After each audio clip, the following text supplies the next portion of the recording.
بسم الله الرحمن الرحيم. الرحمن علم القرآن خلق الإنسان علمه البيان الشمس والقمر بحسبان والنجم والشجر يسجدان والسماء رفعها ووضع الميزان ألا تطغوا في الميزان وأقيموا الوزن بالقسط ولا تخسروا الميزان والأرض وضعها للأنام فيها فاكهة والنخل ذات الأكمام والحب ذو العصف والريحان فبأي آلاء ربكما تكذبان خلق الإنسان من صلصال كالفخار وخلق الجان من مارج من نار فبأي آلاء ربكما تكذبان رب المشرقين ورب المغربين فبأي آلاء ربكما تكذبان مرج البحرين يلتقيان بينهما برزخ لا يبغيان فبأي آلاء ربكما تكذبان يخرج منهما اللؤلؤ والمرجان فبأي آلاء ربكما تكذبان وله الجوار المنشآت في البحر كالأعلام فبأي آلاء ربكما تكذبان كل من عليها فان ويبقى وجه ربك ذو الجلال والإكرام فبأي آلاء ربكما تكذبان يسأله من في السماوات والأرض كل يوم هو في شأن فبأي آلاء ربكما تكذبان سنفرغ لكم أيها الثقلان فبأي آلاء ربكما تكذبان يا معشر الجن والإنس إن استطعتم أن تنفذوا من أقطار السماوات والأرض فانفذوا لا تنفذون إلا بسلطان فبأي آلاء ربكما تكذبان يرسل عليكما شواظ من نار ونحاس فلا تنتصران فبأي آلاء ربكما تكذبان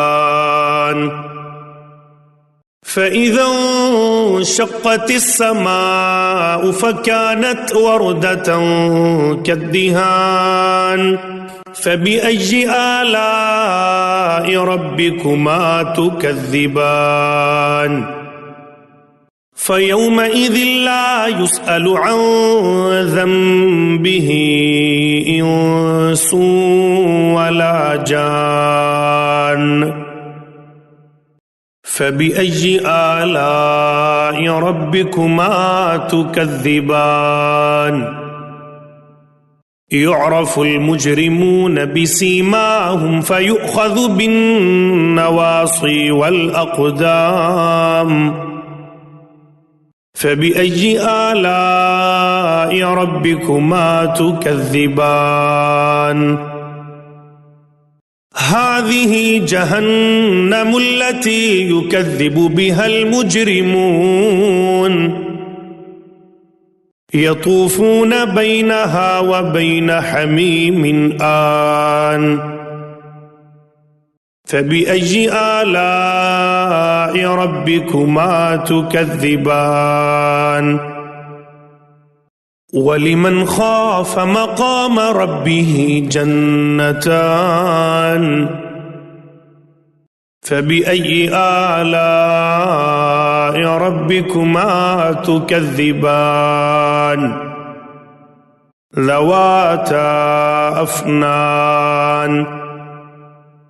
فبأي آلاء ربكما تكذبان؟ فيهما عينان تجريان. فبأي آلاء ربكما تكذبان؟ فيهما من كل فاكهة زوجان. فبأي آلاء ربكما تكذبان؟ متكئين على فرش بطائنها من استبرق وجنى الجنتين دان. فبأي آلاء ربكما تكذبان؟ فيهن قاصرات الطرف لم يطمثهن إنس قبلهم ولا جان. فبأي آلاء ربكما تكذبان؟ كأنهن الياقوت والمرجان. فبأي آلاء ربكما تكذبان؟ هل جزاء الإحسان إلا الإحسان؟ فبأي آلاء ربكما تكذبان؟ ومن دونهما جنتان. فبأي آلاء ربكما تكذبان؟ مدهامتان.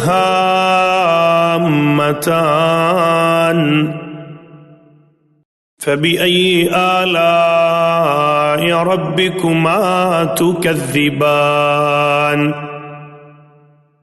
فيهما عينان نضاختان. فبأي آلاء ربكما تكذبان؟ فيهما فاكهة ونخل ورمان. فبأي آلاء ربكما تكذبان؟ فيهن خيرات حسان. فبأي آلاء ربكما تكذبان؟ حور مقصورات في الخيام. فبأي آلاء ربكما تكذبان؟ لم يطمثهن إنس قبلهم ولا جان فبأي آلاء ربكما تكذبان متكئين على رفرف خضر وعبقري حسان فبأي آلاء ربكما تكذبان تبارك اسم ربك ذي الجلال والإكرام